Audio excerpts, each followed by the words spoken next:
Қарттың ұлына айтқан өсиеті.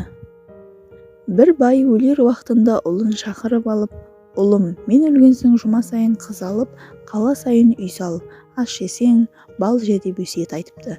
Бай дүниеден өтіп, ұлы атасының өсиетін орындай бастайды. Жұма сайын қыз алып, қала сайын үй салады. Ас ішсе, бал ішіп, ақшасын бітіреді. Сөйтіп жігіт жарлы болады. Бір күні жігіт далаға шығып біраз жүріп, бір үйілген тастың тасасына отырып, бір күн қолына алып басын ұстап отырған уақытта бір жақтан бір шал келіп жігітке сәлем береді. Жігіт сәлемін алған соң ол адам жанына отырады да жігітке «Неғып отырсың?» дейді. Жігіт «Жай отырмын» деп жауап береді.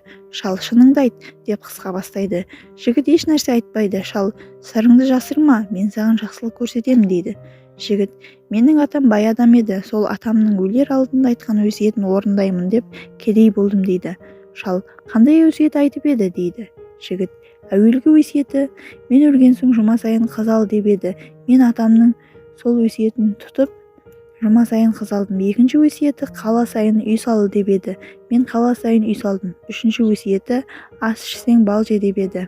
Мен бұл өсиетін де орындадым. Әр күні бал жедім. Солай етіп 3 жылда барлық ақшам таусылды дейді.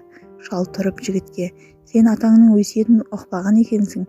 Өйткені атаңның жұма сайын қыз ал дегені әйеліңмен сыйлас бол, қадіріңді кетірме, сонда ғұмыр бойы тату-тәтті өмір сүресің дегені. Қала сайын үй сал дегені қала сайын достарың болсын, барғанда түсетін деген еді. Ас ішсең бал же дегені еңбек істеп аш ішсең балдан тәтті болады дегені еді» деп қарт өз жөніне кетіпті. Жігіт әкесінің терең мағыналы өсиетіне сонда ғана түсініпті. Достар, әңгімеме лайк басып мені қолдап отырыңыздар.